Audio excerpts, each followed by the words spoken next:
Бисмилла кыздарым, калдарыңыз калай? Бүгүн сиздер менен өтө дәмдүү морковь по-корейски салатын жасайбыз. Кейде ойлойм, кәрістер өздеринде осындай дәмдүү салат барын билер мекен депчи. Ол үчүн бизге кажет сәбиз және сарымсак. Сәбизимизди озон этип осулай үпкүчтөн өткөзүп алабыз. Демлеп жыңшкелүү болгон дурус.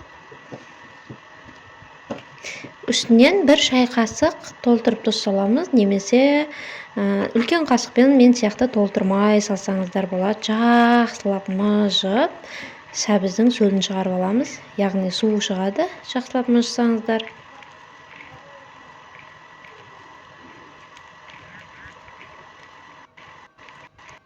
Міне сәбиз осулай бөлүп, өзүнүн формасына кеп калат. Ал енді чесногумузду турап, майда усак этип турап салабыз үстүнөн. Осулай.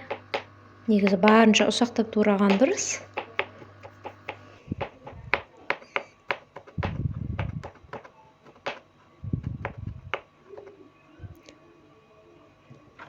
Сәбизимиздин үстүнөн салып,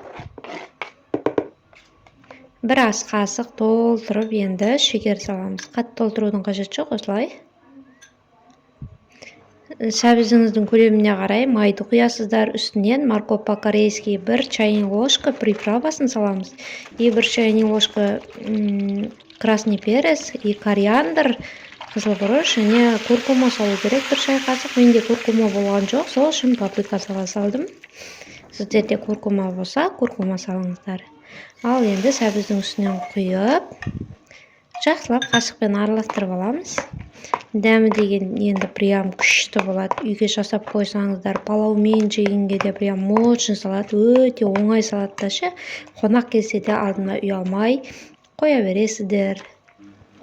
Ал енді осулай аралаштырып болгондон соң бетин жауып 3 саатка холодильникке коюп коябыз. 3 сааттан соң тарелкага салып дастарханга коя берүүлөрүңүзгө болот. Эгер рецепт унаса, чана артыга этүүнү унутпаңыздар. Назарларыңызга рахмет.